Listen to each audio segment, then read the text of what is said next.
Sabe por que a pedra estava sendo rejeitada pelos homens, mas era uma pedra aceitável por Deus? Porque eles pensavam que não precisavam de um Salvador. Para quê aceitar a Cristo se eu sou uma boa pessoa? Para que aceitar Cristo?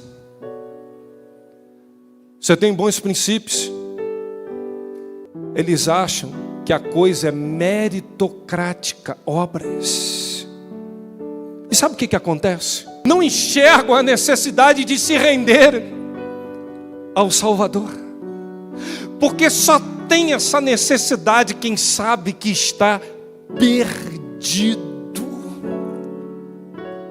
Sabe por que eles rejeitaram a Cristo? Porque eles começaram a amar mais as coisas do mundo do que as coisas de Deus. Olha, a alegria ter você novamente aqui conosco. O sermão de hoje vai impactar a sua vida. O que fazer com Cristo? Aceitá-lo ou rejeitá-lo? Fique conosco.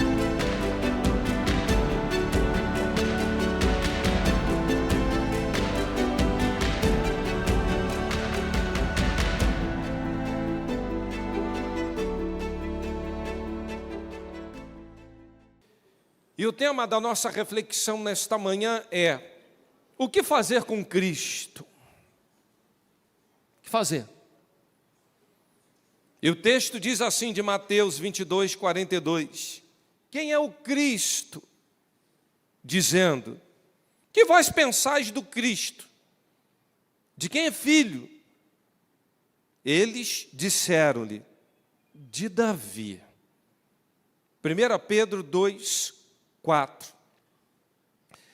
E chegando-vos para ele, pedra viva, reprovada na verdade pelos homens, mas para com Deus eleita e preciosa. O que vós pensais do Cristo? Eles disseram, é filho de Davi. Mas chegou a pedra viva e foi reprovada pelos homens.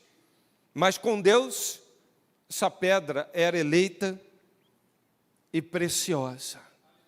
Senhor, fale conosco nessa manhã. Nós carecemos ouvir a Tua voz.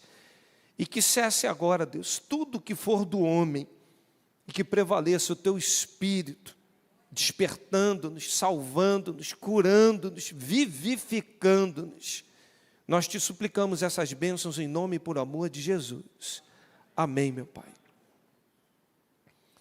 Jesus, após passar por uma grande sabatina e ficar sendo interrogado acerca de questões do cotidiano, da vida, de tributo, acerca de ressurreição, é o momento agora em que Jesus começa a questionar a todos que estavam ao seu redor a respeito de quem era esse Cristo.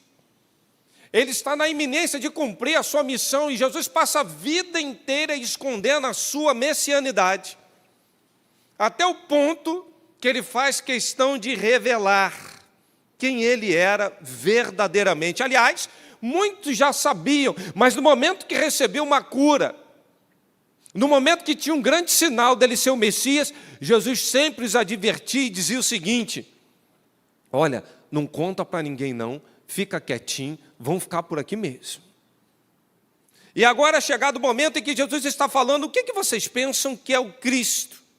Ele veio para cumprir uma missão de um reinado que não terá fim, mas o texto vai falar que ele veio para os seus, mas os seus não.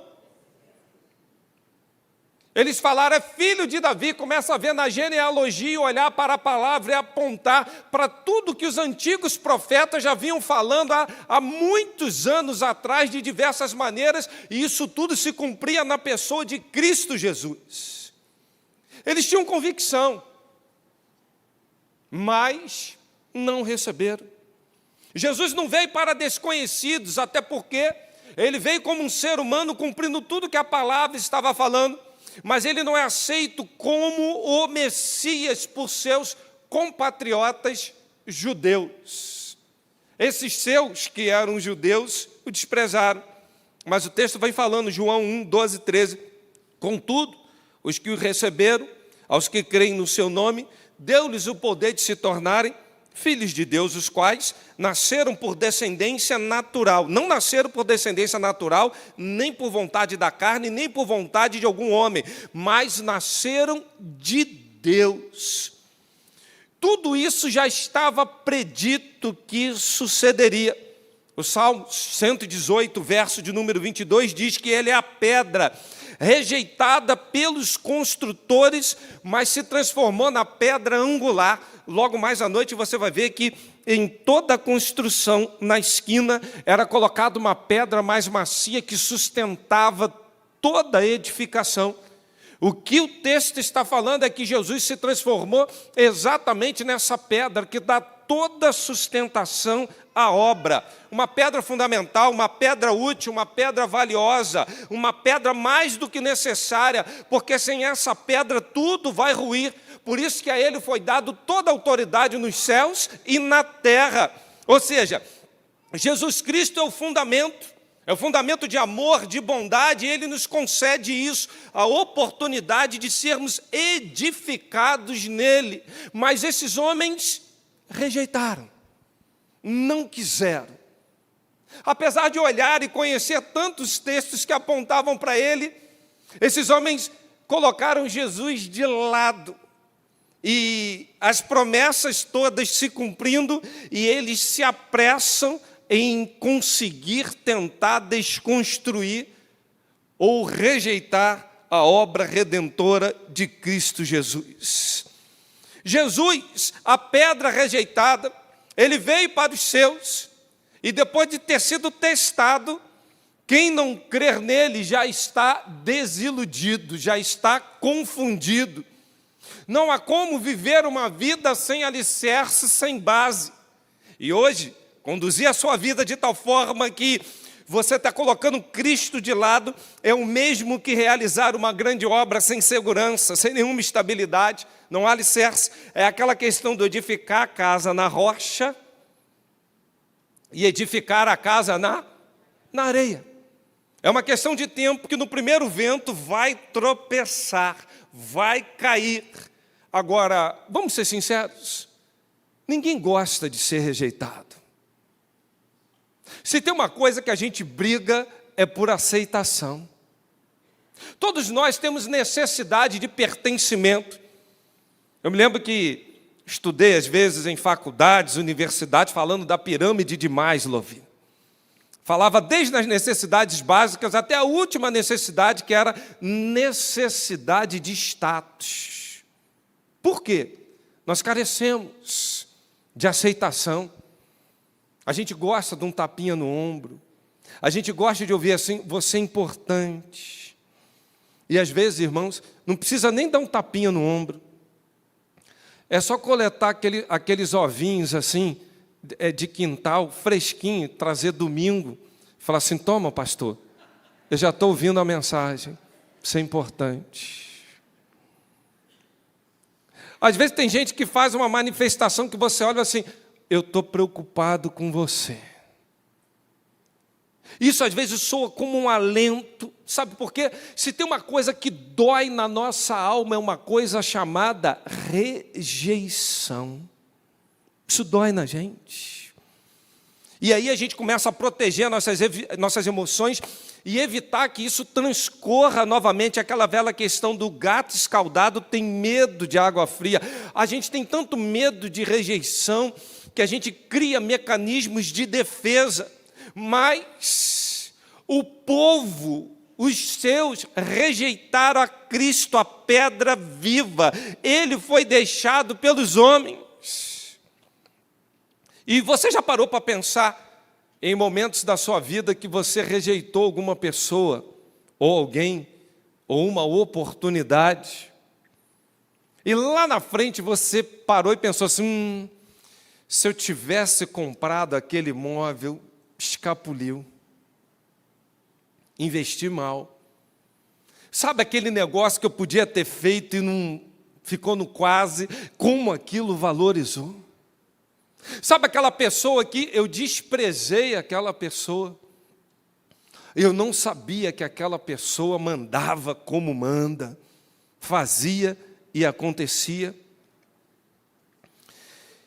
E a gente olha para a vida de Cristo Jesus, apesar de ter um grande valor para Deus, apesar de todos os seus conhecerem seus grandes feitos, esses seus começam a desprezá-lo. E a gente vai ver na história da humanidade coisas completamente diferentes, pessoas que saem de um anonimato, mas para fazer um sucesso. Olho para a vida de Thomas Edison, meus irmãos, quando a gente olha para a vida desse homem, mais de 1000 patentes registradas, contribuiu com grandes universidades, desenvolvimento tecnológico, científico, a lâmpada elétrica, enfim, gramafone, cinescópio e tudo, microfone de grânulos de carvão.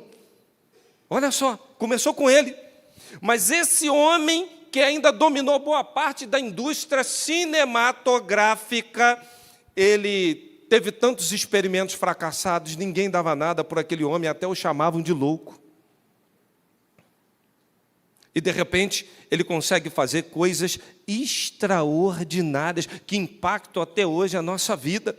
Algumas frases que esse homem deixa é o seguinte: eu não falhei, eu encontrei 1000 soluções que não davam certo. Uma outra frase dele me chama a atenção: gênio, 1% de inspiração, 99% transpiração. Um homem que se mostra satisfeito pode acreditar que o próximo passo dele é ser um fracassado. Frases dele. A gente olha, então, não só para a vida de Thomas Edison, mas para Albert Einstein. E esse homem começou a trabalhar, esse físico alemão começou a fazer coisas maravilhosas, mas ninguém dava valor a ele. Ele foi expulso da escola e pelo professor, porque disseram: retardado mental. É louco. Subestimado no meio científico durante toda a sua carreira, e ele desenvolve a teoria da relatividade. E por intermédio dela ganha o Prêmio Nobel de Física em 1921, e ele muda a história da física moderna, e o seu nome hoje é sinônimo de grande inteligência. A gente olha para a vida de Walt Disney, cria o Mickey Mouse e a Disneylândia.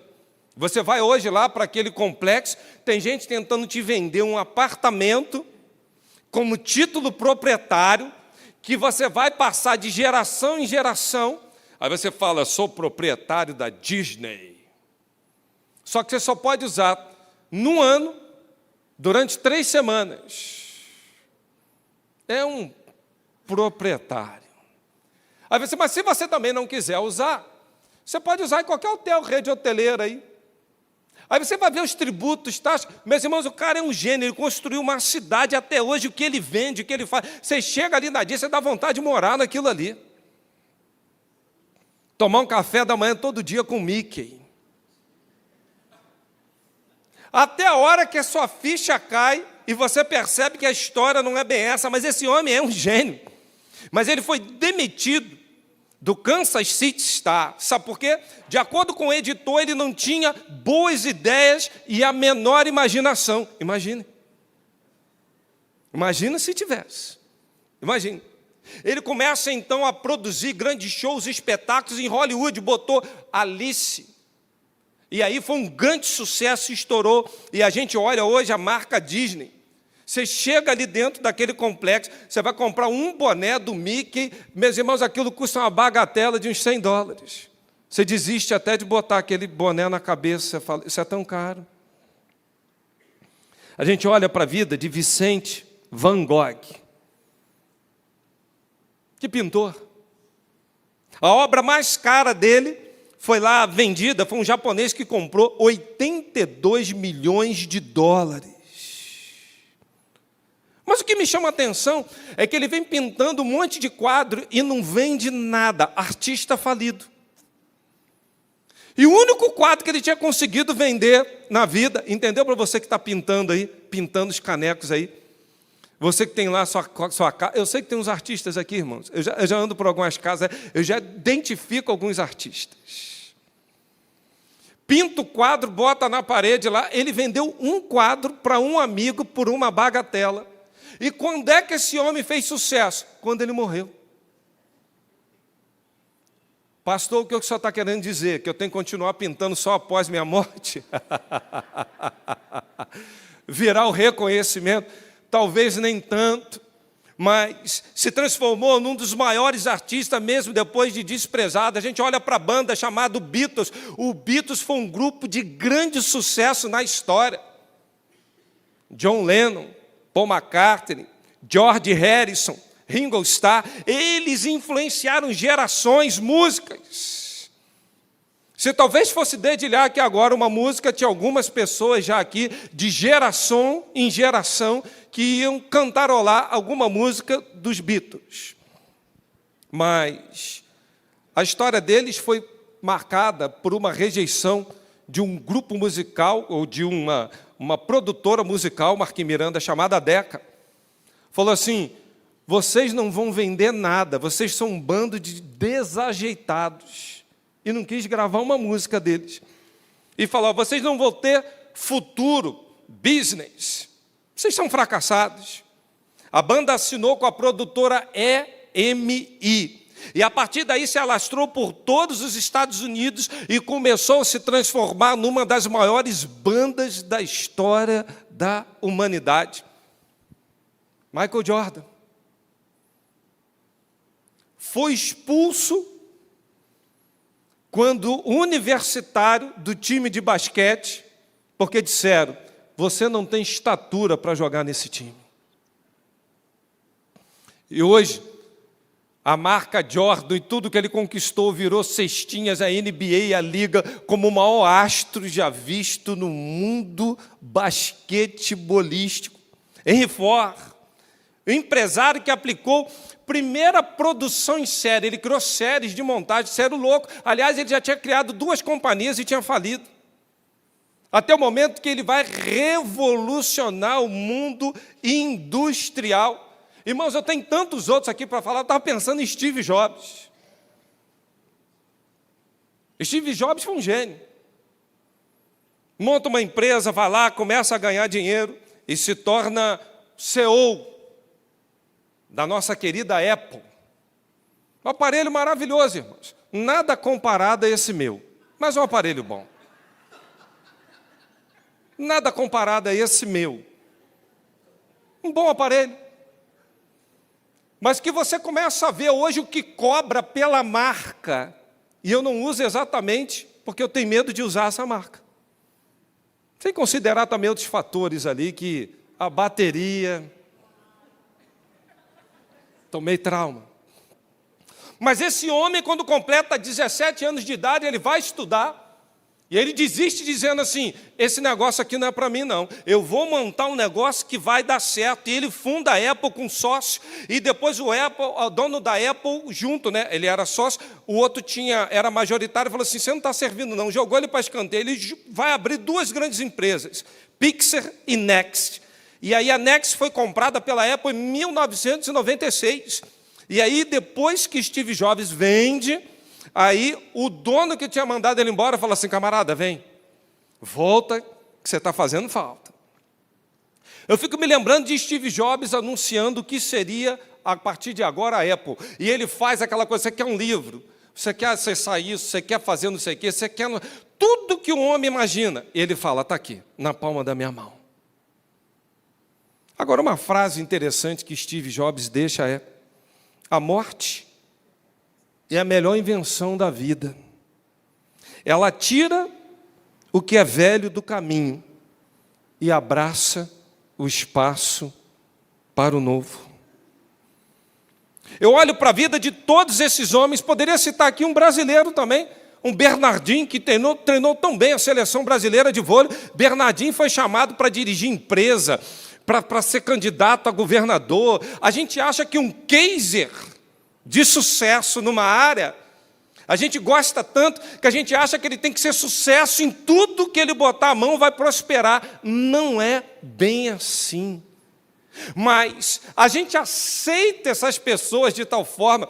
a gente reconhece o valor que elas têm, que tudo que elas falam passa a ser norma, valor e costume. Vide a marca Apple. Lança coisas que eu falo assim, eu sou um pouco crítico, né? E aí, não, isso aqui já não dá certo. Eles vão dar o jeito de fazer dar certo, por quê? Tem uma massa que já aderiu, não rejeita nenhum produto da Apple. Tem gente que fala até assim, produto é Apple. Apple. Não é Apple não, irmão. É Apple. Entendeu? Mas a vida não é dessa forma. Nós temos que ter um olhar muito interessante para o sucesso. Todos esses se tornaram celebridades ilustres, pessoas de grande aceitação, reconhecimento. Mas quando eu olho para a vida do meu Jesus, quando eu olho para a vida de Cristo, já antes, Pedro vai falar sobre isso, antes de Deus falar haja luz, já estava falando haja cruz. Desde Gênesis já está apontando para a vinda do Messias. Todos os profetas disseram, virá um grande homem, vai revolucionar. Ciência, sabedoria, ele vai impactar, ele vai mudar a história da humanidade. Mas o que eu acho interessante é que se tem alguém que é um case de sucesso incomparável, é Jesus Cristo. Ele já tinha nome, já tinha glória, já tinha poder, já tinha autoridade, ele já tinha marca. Mas ele veio para os seus e os seus rejeitaram. Os seus botaram ele de lado.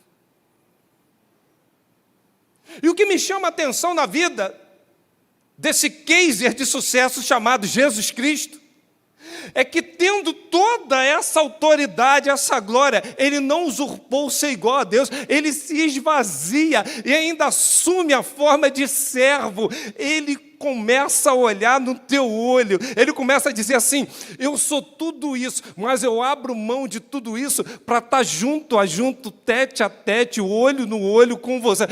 Eu quero mostrar que nós estamos aqui juntos no mesmo barco. Eu não sei quantos conseguiram falar com Steve Jobs. Eu não sei quantos conseguiram, no seu aniversário, levar uma grande banda chamada os Beatles para tocar lá. Eu não sei se na sala da sua casa tem um quadro do Van Gogh. Eu não sei. Mas uma coisa eu sei. Esse case de sucesso chamado Jesus Cristo, a hora que você quiser, ele vai estar na tua sala. A hora que você quiser, você acessa ele. A hora que quiser, você tem uma assinatura dele. A hora que quiser, você estiver no momento ruim da sua vida, abre a tua boca, começa a adorar. Você vai ver a banda, os louvores, os anjos ao redor, e a tua vida é inundada. A gente olha para Cristo Jesus, sai da glória para a vergonha. Ele larga o esplendor, sabe para quê? Para se transformar num homem humilde, num servo sofredor.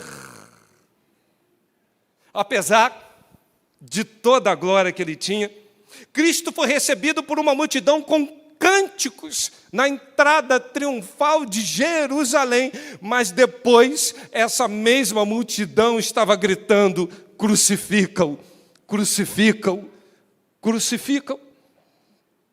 E ele vai no ponto mais baixo de sua humilhação, até porque verdadeiramente ele era o Filho de Deus, ao ponto dos soldados romanos reconhecerem isso, mas só reconheceram depois que ele morre. E os soldados falam, ele era o Filho de Deus. A Bíblia vai nos trazer um cristianismo completamente revelacional, advém de um conhecimento, de um estudo cada vez maior, de um Deus que se manifesta, que fala conosco, que encarna e que constitui a maior expressão do seu amor, vindo como homem a habitar e sofrer morte, e morte de cruz. Mas os judeus não receberam. A visão completamente errada. Aliás, os judeus estão esperando agora a restauração do terceiro templo. Você vai em Israel e Deus nos permitindo, em novembro estaremos lá. Não fique fora disso não, irmão. Invista nisso. Ah, pastor, é caro, é um sacrifício. Irmãos, modéstia à parte, eu já viajei um bocado. Aquilo ali é surreal.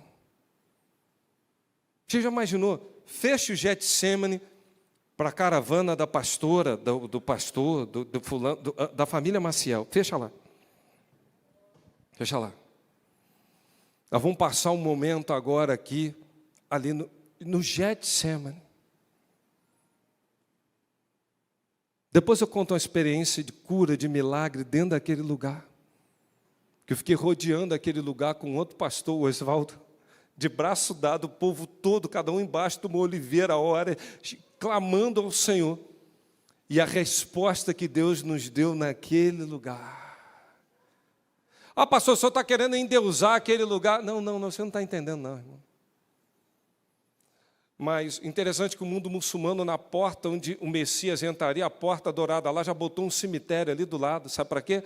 Para impedir o Messias de chegar. Porque o Messias não poderia passar ali e pisar naquilo, porque aquilo seria impuro. O judeu está esperando reconstrução do templo até hoje, o Messias. Mas mal sabem os muçulmanos e os judeus que ele já veio, que ele já morreu, que ele já ressuscitou e já está à destra do Pai. Sabe por quê? Ele está vindo, se revelando, se manifestando, e as pessoas não estão compreendendo, o rejeitam, colocam de lado, apesar de todas as maravilhas e sinais. Eles entendiam, eles esperavam o Messias da linhagem real. Por isso o texto de Mateus 22 vai dizer, filho de Davi. A realeza estava ali. Eles já tinham essa convicção. Eles sabiam o que estava acontecendo, eles tinham, sabe? Quem que vocês pensam que eu sou? Eles sabiam. A compreensão deles para por alguns instantes numa concepção equivocada a respeito do Messias. Sabe por quê? Eles achavam que esse Messias devia vir para reinar num trono terreno, naquele trono ali do imperador romano. Mas o que eles não sabiam, o rejeito, é que Jesus veio e está reinando num trono espiritual à destra do Pai, com toda a autoridade nos céus e na terra. E eles começam a viver uma vida confusa, sabe por quê? O que eles falavam não era completamente herético ou blasfemo, não.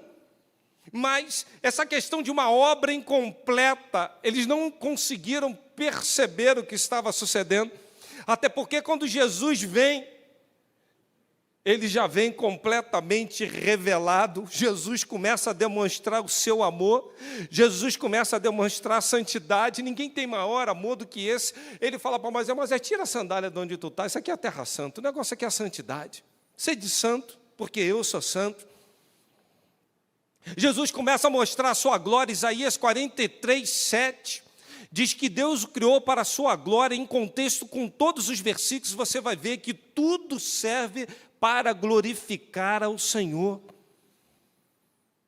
A gente começa a ver que ele começa a manifestar graça. Por isso que Paulo, escrevendo a Tito, vem dizendo, pois Deus revelou a sua graça para nos dar salvação a todos. E essa graça nos ensina a abandonarmos a descrença e as paixões mundanas para vivermos neste mundo uma vida prudente, correta e dedicada ao Senhor. Ele se deu a si mesmo por nós, a fim de nos livrar de toda maldade. e purificar-nos, fazendo de nós um povo que pertence somente a Ele, um povo seu, exclusivo, especial e de boas obras.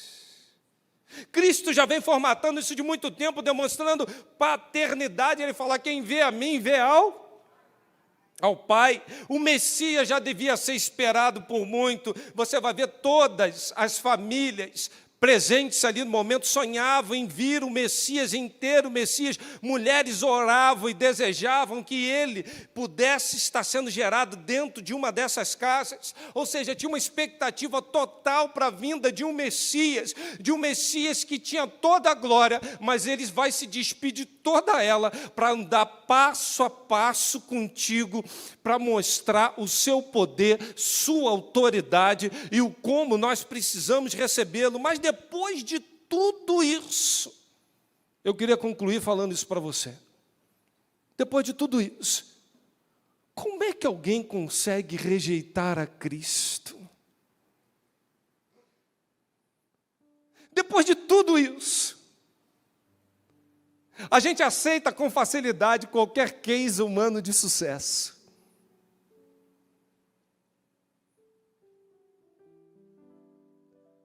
Mas como é que a gente consegue rejeitar o maior case de sucesso que a humanidade já conheceu, chamada Cristo Jesus? Eu queria concluir dizendo, eles nutriam expectativas erradas em relação à pedra angular. Eles achavam, com toda a revelação, que não precisavam dessa pedra. E levaram a vida inteira fazendo construções que desmoronaram e desmoronam até os dias de hoje. Eles criaram expectativas de que Deus devia estar na vida deles no momento da doença, no momento do desemprego, no momento do desamor, mas logo que tudo ia bem, eles rejeitavam e desprezavam esse Cristo. Será que você que me ouve se relaciona com Deus dessa mesma forma? Só fala com Deus para pedir. A mendicância espiritual. Pedinte. A esse povo eles rejeitaram, sabe por quê? Por conta de incredulidade. Eles viram, eles experimentaram, ainda assim viviam como incrédulos. Bastava vir uma dificuldade nas suas vidas e eles colocavam em xeque se esse Jesus tinha realmente essa autoridade. Se desesperavam com doença, com filho perdido, porque achavam que Jesus não tinha o controle.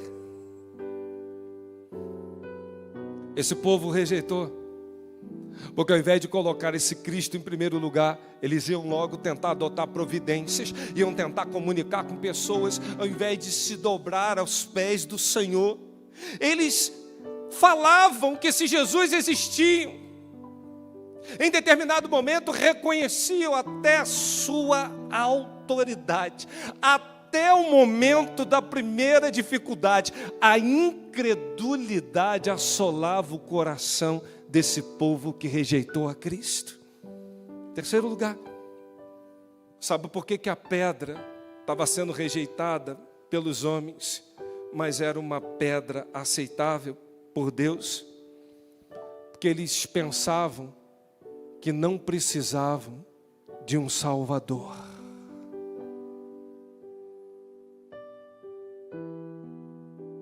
Para que aceitar a Cristo, se eu sou uma boa pessoa? Para que aceitar Cristo? Você tem bons princípios, nunca matei ninguém. Fazer igual cantou o poeta lá fora, eu não desejo mal a quase ninguém. Não desejo mal a quase ninguém, pastor. E olha, eu tenho Bíblia. Agora eu estou lendo o livro de Provérbios todinho esse mês. A campanha, pastor, estou ofertando, hein? Nem sabia que esse negócio de oferta era pecado, não dava, só dava o dízimo. Mas eu entendi, agora eu estou até ofertando, pastor. Eles acham que a coisa é meritocrática, obras. E sabe o que acontece? Não enxergam a necessidade de se render ao Salvador. Porque só tem essa necessidade quem sabe que está perdido. Aí fala, vem rocha, fundamenta a minha vida. Eu quero construir na pedra viva, a pedra angular, a pedra de esquina, a pedra que tem sustento, a pedra que tem base, a pedra que tem autoridade, a pedra que pode bater o vento que for, mas você não afunda, a pedra que vai te manter de pé, a pedra que tem toda a autoridade, a pedra, como está faltando pedra? Mas você sabe por que eles rejeitaram a Cristo? Porque eles começaram a amar mais as coisas do mundo do que as coisas de Deus. Eles gostavam daquele status, sou do Sinédrio. São autoridade reconhecida. Repare, Nicodemos e tantos outros deviam ter tudo escondidinho, tudo quietinho, tudo assim. Por quê? Que vão pensar de mim. Como é que vai ser isso? Eles, na verdade, gostavam de cadeiras especiais. Eles viveram a vida amando conquistas pessoais. Mas eles não perceberam que a maior conquista que eles podiam ter era botar as coisas do reino em primeiro lugar. Que todas as demais coisas lhes seriam acrescentadas. Eles rejeitaram a Cristo, botaram tanta coisa no lugar de Cristo, botaram emprego no lugar de Cristo, botaram família no lugar de Cristo, botaram marido no lugar, botaram filhos no lugar de Cristo. E por isso estavam o rejeitando. E hoje há tantas ideias errôneas sobre Jesus. E o mesmo feito similar sucede nos dias de hoje. Hoje, muita gente está convencida da ciência, da tecnologia. Hoje há muita gente que gosta de marca, que gosta de pessoas, mas os problemas da humanidade persistem, porque não reconhecem, não conseguem colocar a Cristo como sendo a pedra fundamental, a pedra necessária, a base, o alicerce de suas vidas. E continuam caminhando e vivendo, rejeitando ao Senhor. Mas eu queria concluir dizendo isso. O Deus poderoso mostrou ao rei o que há de suceder no futuro. O sonho é verdadeiro e a interpretação é fiel. Na época dos reis, Deus começou a estabelecer um reinado que jamais seria destruído e nunca seria dominado por povo algum. Destruirá todos os reinos e exterminará. Mas esse reino que está sendo implantado durará para sempre. E esse é o significado da visão da pedra que soltou de uma montanha sem auxílio de mãos. Essa pedra vai esmigalhar ferro, bronze, prata, ouro. E esse reinado que eu estou falando é o reinado de Cristo Jesus, profetizado em Daniel, porque haverá um grande dia que todo joelho se dobrará e toda língua confessará: Senhor, Rei, soberano, poderoso, sem ti eu nada posso fazer. Curve a tua cabeça. Fala: Deus, eu quero te pedir perdão que eu não aguento mais te rejeitar. Deus, eu quero te pedir perdão, que eu não aguento mais fazer como aquele povo fez. Eu acredito em ciência, eu acredito num professor da escola, da universidade, eu acredito em teorias, mas às vezes para mim está tão difícil acreditar na tua palavra. Começa a orar e falar assim com Deus: Deus, eu preciso, Deus, eu preciso, porque diante do case de sucesso que é Cristo Jesus, você só tem duas condições de se posicionar: aceitá-lo ou rejeitá-lo. O pior é que a gente acha que a gente pode rejeitar por um momento e depois aceitar. Não, isso é tolice. Nosso desafio para você é: aceite-o. E eu quero, antes da gente adorar, fazer uma pergunta para você. Você reconhece a necessidade de um Salvador? Você quer aceitá-lo como único e suficiente Salvador? Eu quero orar por você e com você. Se alguém no chat está falando: eu quero receber a Cristo, eu reconheço que eu preciso de um Salvador, manifesta no chat aqui: pastor, eu me rendo, eu confesso a Cristo. Agora, quantos estão conosco nessa manhã, presentes aqui, que estão manifestando isso, dizendo: eu não quero mais rejeitá-lo, eu quero aceitá-lo, eu nunca tomei essa decisão, vou tomar nessa manhã. Alguém na galeria dizendo: pastor, eu aceito, eu não rejeito, eu quero Cristo, estou tomando essa decisão. Onde você está? Erga uma de suas mãos. Queremos apenas orar com você e por você. Onde você está? Na galeria? Alguém tomando essa decisão? Aqui à minha direita, alguém tomando a decisão, dizendo: eu me rendo, eu confesso. Alguém à minha esquerda aqui dizendo: eu estou me rendendo a Cristo Jesus. Vamos adorar o Senhor?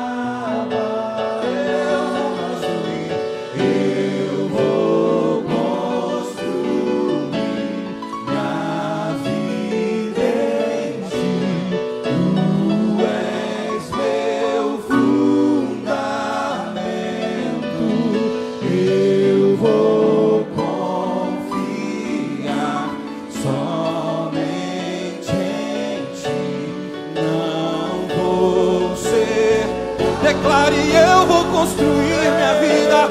Vamos ficar de pé, igreja.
Eu queria orar, mas eu não posso sair daqui com você nessa manhã, nesse domingo tão especial, sem que você reconheça seus maus caminhos, sem que você se volte para o Senhor dizendo: Deus, eu não quero mais rejeitá-lo em nada na minha vida. mas quero que o Senhor seja o soberano. Eu quero depender, confiar, esperar, porque o Senhor trabalha para aqueles que em Ti esperam. Eu preciso sair daqui nessa manhã dizendo: Deus, eu tenho Te rejeitado em alguns momentos, mas não quero mais. Eu quero nessa manhã sair daqui com um posicionamento firme de fé, sabendo que o Senhor, com tudo que tinha, toda a autoridade, o Senhor se esvaziou para me olhar no olho, para entender o que eu penso, para sentir o que eu sinto, e assumindo a forma de servo, eu pudesse me render, aceitá-lo e nunca rejeitá-lo. Eu quero nessa manhã fazer isso, porque eu sinto que eu estou desviando em alguns momentos. Eu percebo que eu rejeito em alguns momentos, mas essa manhã será especial. Eu quero orar com você. Eu quero só, enquanto a igreja está toda orando. Quantos estão aqui nessa manhã dizendo assim: pastor, eu muitas vezes, apesar de ter recebido a Cristo, eu percebo com a minha conduta que eu estou botando Ele de lado na minha vida. Mas nessa manhã eu estou dizendo assim: não, Pai, eu me realinho, eu me redireciono, eu me readequo ao Teu modelo, ao Teu reino em primeiro lugar. Eu abro mão de sonhos pessoais, eu abro mão de recursos, eu abro mão de conquistas, eu só não abro mão de Te colocar em primeiro lugar na minha vida. Quantos querem orar? Faz um sinal assim para mim, ó. Isso, glória a Deus. Senhor, nessa manhã especial, nós queremos suplicar a Ti, tem misericórdia de nós. O Senhor veio para nós queremos recebê-lo, nunca rejeitá-lo, mas nós precisamos, ó Deus, nesta manhã, nesse momento todo especial, colocar o Senhor em primeiro lugar nas nossas vidas. Tu és a pedra fundamental. Os homens podem rejeitá-la, mas nós o aceitamos, o recebemos, porque reconhecemos que sem Ti nada somos, ó Pai. Ajuda-nos na nossa pouca fé, nos dê firmeza na caminhada alicerçada na rocha que é Cristo Jesus, pois queremos viver coisas maravilhosas contigo, ó Pai. Por isso oramos e assim o fazemos, em nome de Jesus. Amém.